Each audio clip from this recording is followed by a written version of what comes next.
Hi, welcome to episode 39 of the podcast. Today, I'm going to talk about the perils of content creation or the performance of content creation or the traps of content creation. Choose your topic, but that's the general idea of the podcast episode.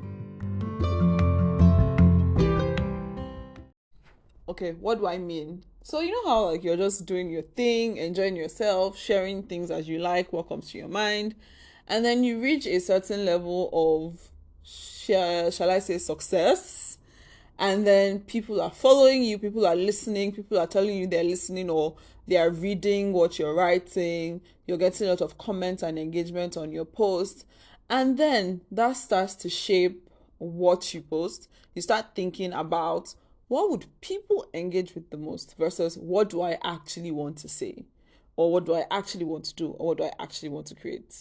Yes, that is what I'm talking about today. This is another in the moment, unplanned, not pre-thought episode. So it's going to be just like stream of consciousness, what comes to my mind, and we'll see where we end up. A couple of days ago, I was talking with my friend and she was telling me about how she listened to an episode of my podcast. She was talking about the episode of my podcast and her thoughts and everything. And part of me was like, yeah, my friends listen to my podcast. And another part was like, oh my God, my friends are listening to my podcast. And I mean, if I'm putting something out there, people will engage, obviously. Like, even if it's one person, somebody will listen to it, hopefully. But at the same time, I'm like, I'm shy. I don't want people that I know to listen to what I'm putting out there. Like, strangers can listen, it's fine. I don't know them. But people that I know listening to something that I'm recording and writing or whatever, it kind of creates stress for me sometimes.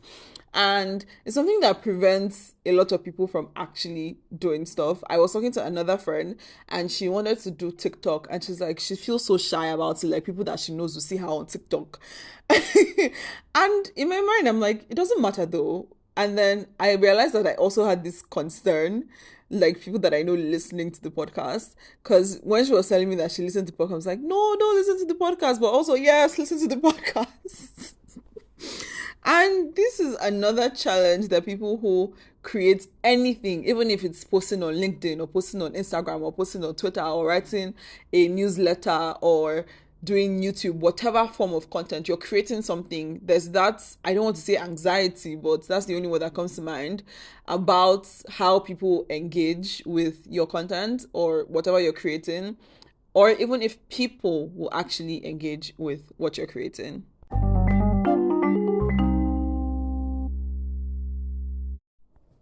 I actually don't track like views on YouTube or the Spotify for podcasts analytics and all those things. I don't open it. Even for my Substack, I rarely look at like opens and clicks and all of those things because I don't want it to shape, or not necessarily not shape, but not change what I'm doing. I don't want to become somebody who is only just performing for the audience, because that's a trap that a lot of people who create any kind of content can tend to fall into, where you stop actually doing things that you want to do or enjoy, but now you're just doing things that you think will quote unquote fit the algorithm. And I guess if people have different like purposes for creating content. For me, this podcast is just like a fun thing that I do and a challenge to myself to think about something to share every day and to challenge myself to find ideas and things. But for other people, it could be an income source, an income stream. And so then there's that additional pressure of people. I need people to engage with this. For me, I don't have that pressure. For me, this is just, it's fun. I'm doing it because it's fun and it's challenging myself. If people listen, that's fine. That's like an additional cherry on top of what I'm actually trying to do. Is there a part of me that wants this to have 1 million billion views? Yes, but that is not the core for me. And for people who have a different goal where it's more financial, like you need to have that income stream or you need to have some whatever other kind of reward, so to say, of creating, it may be different. And there's that tendency to want to adapt your creation to what people say they want or what you think people want or what people engage with or what the quote unquote algorithm will push out.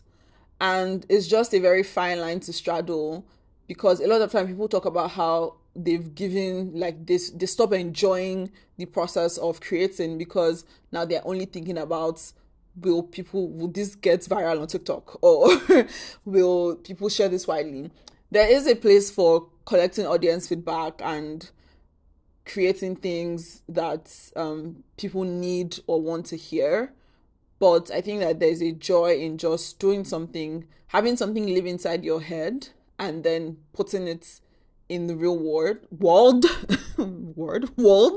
There is some joy and value in that as well.